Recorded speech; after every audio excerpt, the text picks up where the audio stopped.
días, abogada. Buenos días, compañeros. Pues mi nombre es Oscar René Mejía. En esta oportunidad vamos a hablar brevemente sobre los gobiernos democráticos que ha tenido nuestro país desde 1982 hasta la fecha. Iniciaremos con el gobierno de Roberto Suazo Pordo de 1982 a 1983. Era miembro del Partido Liberal. Este gobierno se caracterizó por la transición a la democracia tras la dictadura militar, la estrecha alianza con Estados Unidos en el contexto de la Guerra Fría y una política de representación y de represión interna. Su administración se vio marcada por el apoyo a las operaciones de la contra nicaragüense desde el territorio hondureño y la creciente influencia del poder militar, especialmente del general Gustavo Álvarez Martínez. Este gobierno, se caracterizó porque su deuda externa creció significativamente, alcanzando niveles nunca antes vistos en el país, en gran parte debido a avales otorgados por el gobierno a empresas privadas que incumplieron sus pagos. Luego tenemos el gobierno de José Simón Ascona de 1986 a 1990, miembro del Partido Liberal. Este gobierno se centró en la pacificación de Centroamérica, liderando el proceso que culminó en los acuerdos de Esquipulas II. También priorizó la infraestructura, especialmente las carreteras y la educación, aunque enfrentó protestas sociales significativas como la manifestación antiestadounidense de 1988. Durante su gobierno, la deuda externa de Honduras creció significativamente, sumándose a la deuda interna, lo que generó una carga fiscal importante. Tenemos luego el gobierno de Rafael Leonardo Callejas de 1990 a 1994, era del Partido Nacional. El gobierno se centró en la reactivación económica, implementando un paquete de ajustes económicos que inicialmente generaron mucho malestar entre la población, pero que buscaban estabilizar el país. Durante su mandato se llevaron a cabo acuerdos de cooperación económica con otros países centroamericanos y se firmó un acuerdo fronterizo también con El Salvador. En este periodo la deuda externa aumentó debido a la implementación de políticas económicas de corte neoliberal, influenciadas por el Fondo Monetario Internacional.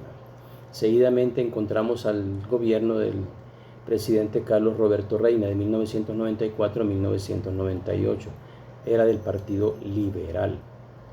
Este gobierno se enfocó en las reformas a las Fuerzas Armadas, incluyendo la subordinación del poder militar al civil y la abolición del servicio militar obligatorio. También se caracterizó por la transición de poder de Carlos Roberto Flores en el 88 a la promoción civil con un gabinete diverso.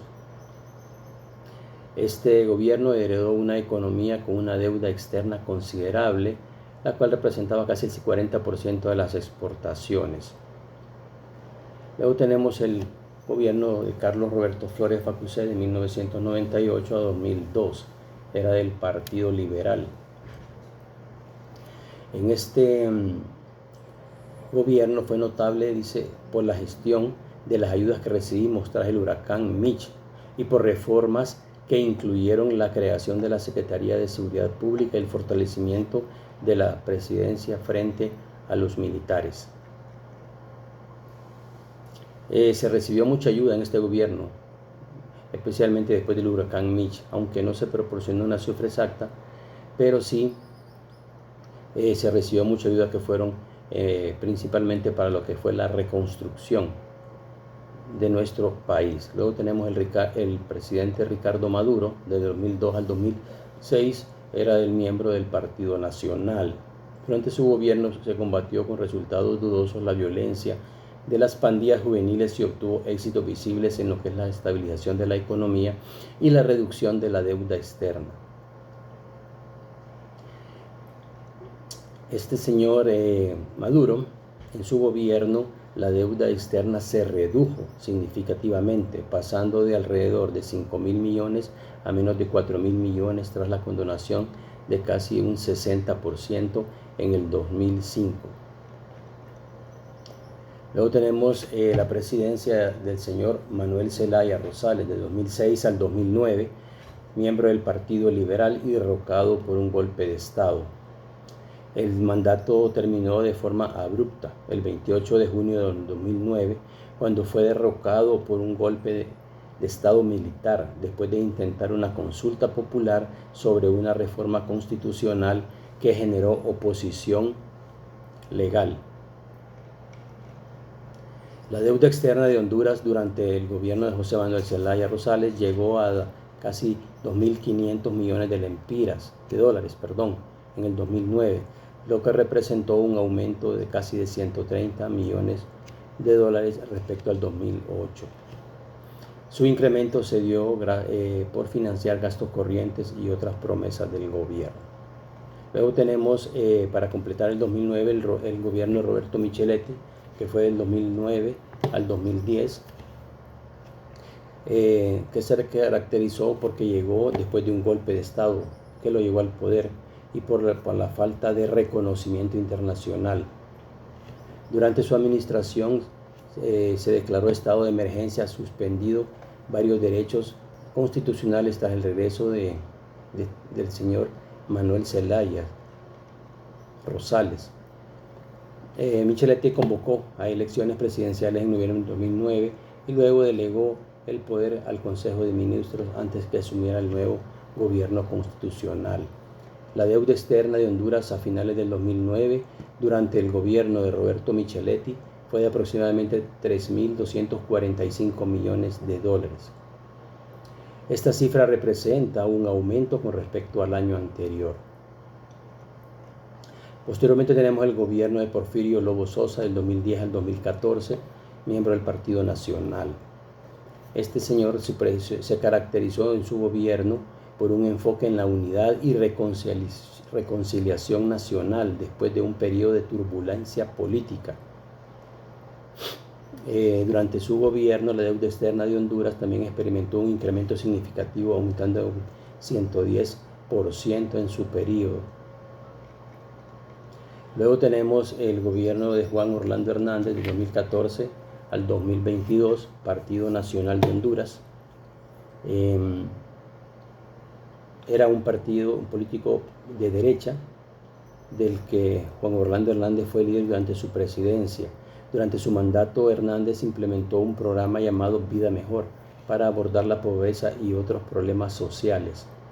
La deuda externa de Honduras al cierre del 2014 durante el gobierno de Juan Orlando Hernández fue de aproximadamente 5.424 millones de dólares.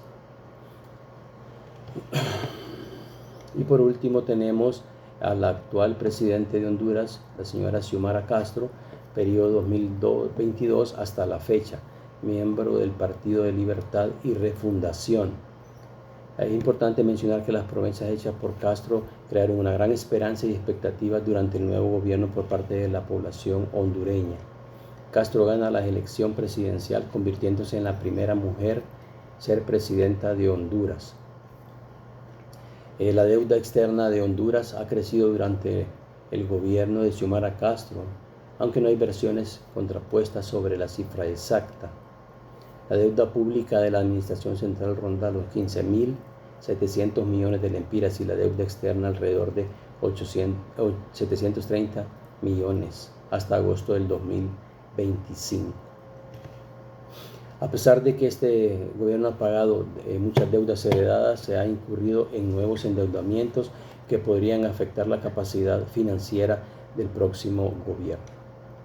Rápidamente, pues ha sido mi participación resumiendo brevemente algunos puntos importantes en cada gobierno democrático desde el 1982 hasta la fecha. Muchas gracias por su atención y buenas tardes.